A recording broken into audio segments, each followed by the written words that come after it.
Jeff, there's not enough we can say about you, but he's a class act. That's all I got to tell you. One of the toughest guys you're ever going to meet. Induction this year, Hall of Fame, Grandmaster Jeff Smith. Thanks for the great introduction, Dave. You know, this event is means a very lot to me. You don't realize,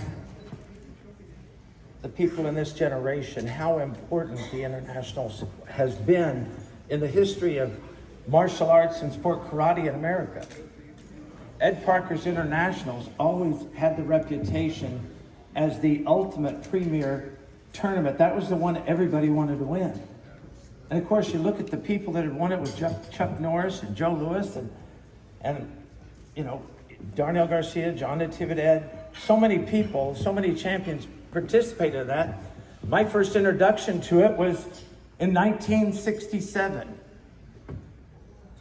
The year before that, Alan Steen from Texas, Junri black belt, first Junri black belt. Junri was my grandmaster.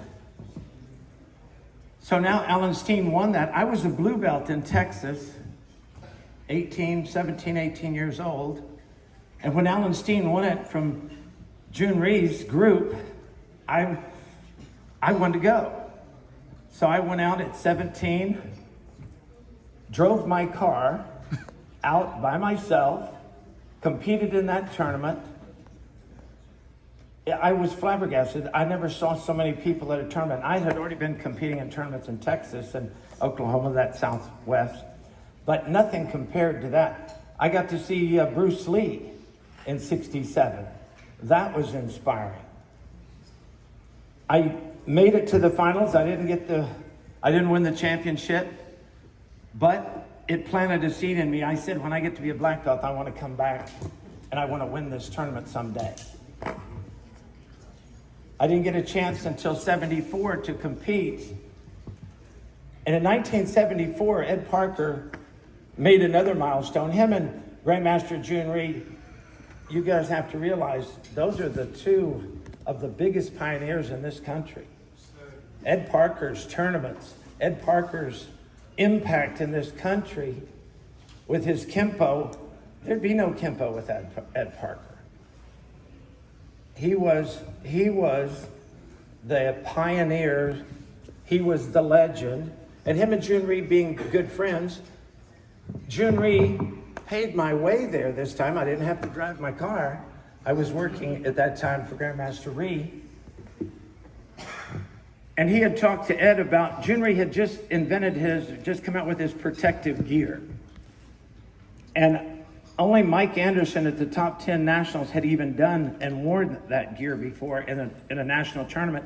And Ed Parker said that he would have the competitors in California wear it. And so I had to bring about 6 boxes, giant boxes, on the airplane and carry them via car to the tournament to get everybody their gear at that tournament.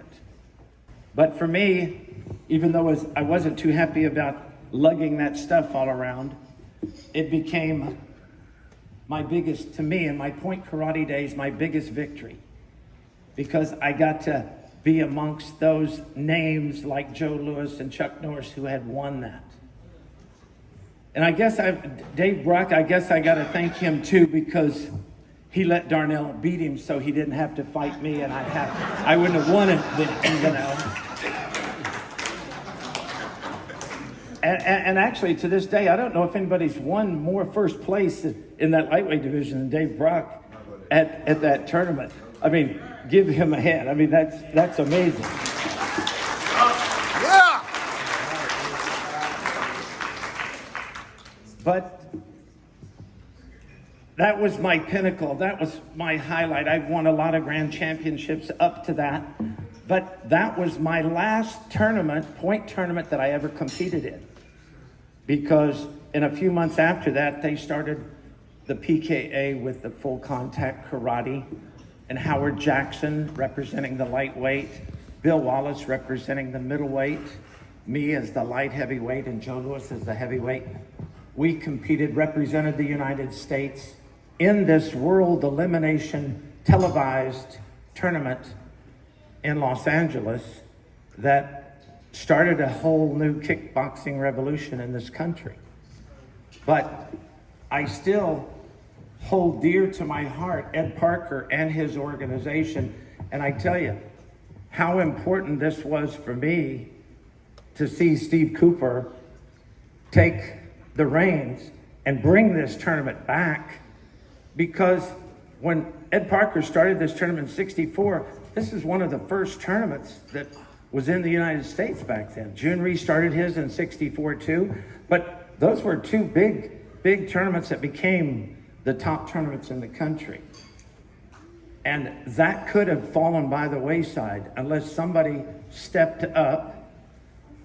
I want to thank everybody for coming and supporting him, because we owe it not to just the Kempo organization, but to Ed Parker. We do not want to let his legacy pass. Kempo and all the people.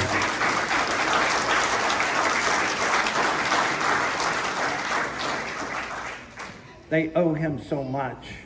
And I'm just glad that all of the Kempo people pulled together. Now, they were going in different directions because he was such a strong leader. It's hard when you lose somebody that's that powerful that it's hard to figure out who's going to take over. But the one thing I didn't want to lose was this tournament.